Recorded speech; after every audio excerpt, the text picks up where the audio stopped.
Fala pessoal, tudo bem com vocês? Tite fica na seleção e os jogadores decidem jogar a Copa América. Parece que o desconforto mesmo era com o presidente afastado Rogério Caboclo. Vamos atualizar essa situação? Chega mais, eu sou o Chico Garcia, inscreva-se no canal e vamos juntos!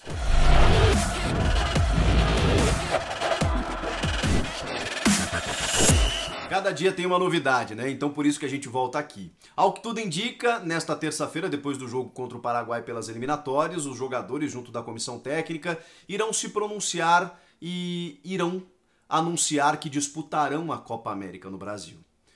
Segundo informações de bastidores, com um manifesto se dizendo contrários à realização do torneio no Brasil, nas condições que serão feitos, né, às pressas, sem consulta prévia, durante um mês, com muita gente, num momento pandêmico totalmente ruim e complicado para o nosso país. Eu já tentei fazer vídeos aqui explicando para as pessoas a diferença da Copa América em relação a outras competições. Nem todo mundo entende que a Copa América se trata de um torneio em que você traz durante um mês 10 delegações com pelo menos 65 pessoas em cada uma delas, mais 450 pessoas da própria Conmebol, pessoas que ficaram transitando nessas quatro, especialmente nessas quatro cidades, né, Brasília, Rio de Janeiro, Cuiabá e Goiânia, cidades que, assim como todo o país, apresentam um número muito alto da pandemia, de transmissão. Mesmo que você teste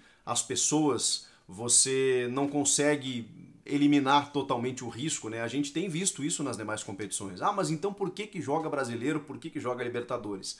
Eu tento explicar, mas a galera prefere, enfim, achar que é uma parada de direitos de transmissão e cada um tem o direito de pensar o que quiser.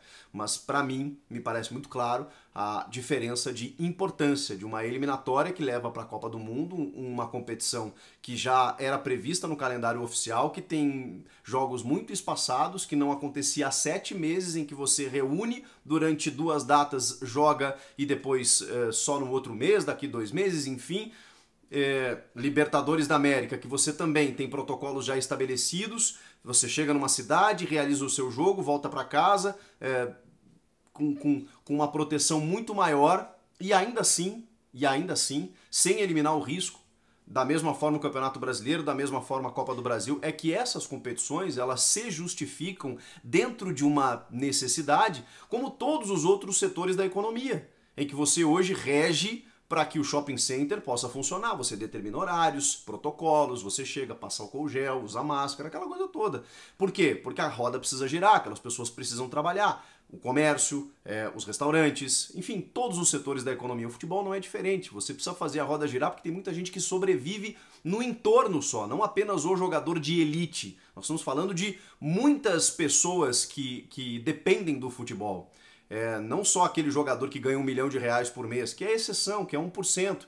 Então, para manter o calendário das competições, favorecer todos os clubes menores aos maiores, as empresas que dependem disso, de comunicação, no entorno do circo que é o futebol no Brasil, você admite que as coisas continuem dentro de protocolos estabelecidos. A Copa América, ela não tem sentido.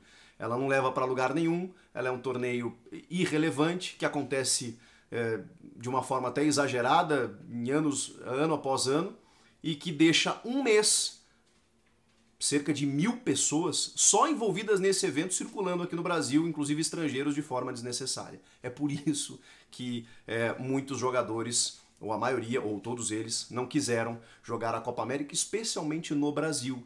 Que realmente vive uma situação delicada em relação à pandemia. Ah, mas quer dizer que eles podem jogar eliminatórias, Brasileiro e Libertadores? Já expliquei, pelo menos a minha visão, sobre a importância dessas competições, apesar de você nunca eliminar o risco.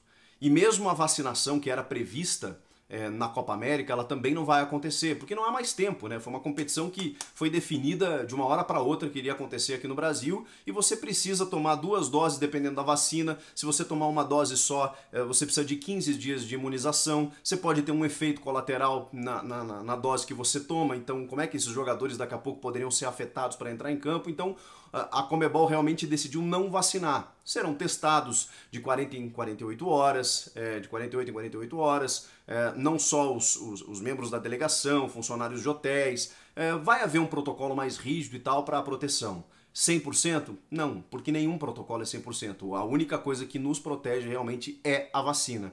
Então a gente, obviamente, vai estar exposto ao risco mais uma vez. Mas o fato todo é que os jogadores já decidiram que vão jogar e me parece muito claro que, pelo menos de acordo com essa decisão, tinha um entrave, né? Tinha um complicador, que era o Rogério Caboclo, que acabou sendo afastado pelo Comitê de Ética da CBF, do futebol brasileiro, depois da denúncia grave de uma funcionária da CBF por assédio sexual e moral. O Fantástico exibiu aí as gravações e elas são reveladoras. Ele está negando as acusações, vai se defender, mas acabou sendo afastado pelos membros desse comitê que ouviram essas gravações, leram o processo, ficaram sabendo, né, porque não foi só a funcionária, outras pessoas, né, envolvidas também denunciaram esse assédio moral do ex-presidente e ele vai ter que se justificar, vai ter que responder na justiça.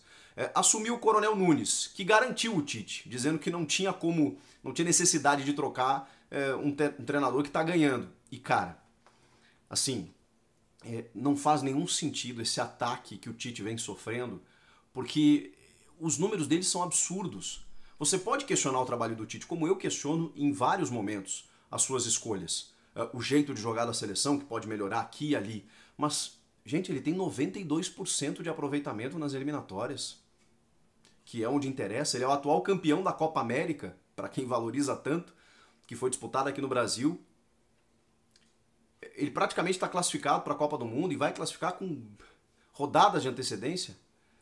Ah, mas quando pegar uma seleção europeia, bom, aí é um outro problema que não envolve o Tite. Nós temos uma dificuldade de calendário, de planejamento, nós não conseguimos organizar competições e amistosos com seleções mais fortes.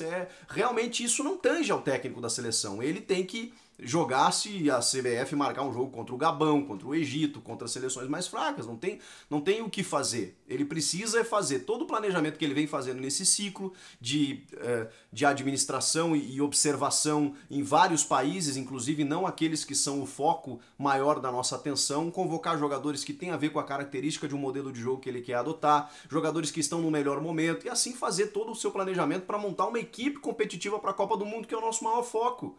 Ah, mas ele perdeu para a Bélgica. Eu desafio você a rever o jogo do Brasil contra a Bélgica se você tem alguma discordância em relação à eliminação do Brasil.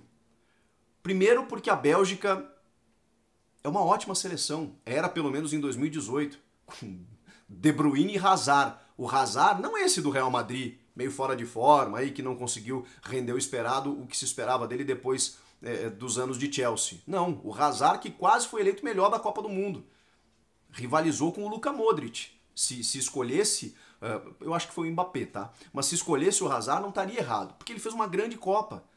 Uma Copa que a Bélgica foi uma grande seleção e jogou muito bem contra o Brasil. Detalhe, o Brasil no segundo tempo foi melhor. E o Brasil só não levou o jogo para prorrogação porque o Renato Augusto perdeu um gol que ele não costuma perder e o Courtois pegou uma bola que só ele pegaria, do Neymar na gaveta. Ali seria um 2-2 e o Brasil, mas se. Isso é o futebol, nós perdemos na bola. E a gente precisa aceitar isso. Mas a gente ainda tem uma soberba de que o Brasil não pode ser eliminado para a Bélgica. Que não adianta a gente sobrar nas eliminatórias, chegar lá e ser eliminado na Copa do Mundo. Vamos cair na real. A gente tem grandes jogadores, temos uma safra que tem jogadores protagonistas nos principais clubes da Europa e que às vezes é difícil você montar um time porque a seleção não se vê constantemente. Mas quando a gente chega lá e vê seleções que jogam entre si num nível de competitividade muito mais alto, é óbvio que a gente enfrenta problemas. E é óbvio que a gente vai sofrer numa Copa do Mundo que tem aí França de novo, Inglaterra com uma ótima seleção, Alemanha, Argentina. Vai ser difícil, gente. Vai ser difícil, fora as outras, né? Que inclusive fizeram uma grande Copa do Mundo em 2018 como a Croácia e a Bélgica. A Rússia. Gente, futebol ele tá um pouco mais nivelado do que já fora. Nós já sobramos no futebol mundial hoje e não é assim que acontece. Então é normal, gente, se a gente sobrar nas eliminatórias e acabar sendo eliminado na Copa do Mundo. Mas não, o Tite parece que ele precisa ganhar a Copa do Mundo. Então realmente não faz nenhum sentido tirar o Tite, muito menos por uma questão ideológica, né? Muito menos, que na verdade nem era o caso. Mas as pessoas associam essa decisão do Tite juntamente dos jogadores, como uma questão contra o governo. Olha, até onde eu sei, se vocês quiserem entrar nessa, vários jogadores da seleção brasileira são apoiadores do presidente da República. Vários jogadores. Então, não me parece que seja uma questão ideológica. E me parece, talvez, que fosse sim uma posição contrária ao presidente afastado. Vocês vão lembrar nos últimos dias quando a CBF especulou ou cogitou contratar o Xavi. O Xavi, ex-jogador do Barcelona, técnico no Catar, estava de técnico lá, para ser um auxiliar da CBF e futuramente um treinador. É óbvio que isso não pegou bem, gente. Inclusive com um desmerecimento, um desprezo ao Kleber Xavier, principal auxiliar do Tite, há uma cota, desde que o Tite começou a treinar em times de futebol. Então esse desprezo pelo Kleber não foi bem aceito pelos jogadores, muito menos pelo Tite. Então é óbvio que gerou um descontentamento. Hoje na coletiva o Tite estava ao lado de quem? Kleber Xavier, seu fiel escudeiro, o seu auxiliar técnico, que é um cara muito importante em todas as decisões que o Tite toma desde que eu conheço o Tite como treinador de futebol.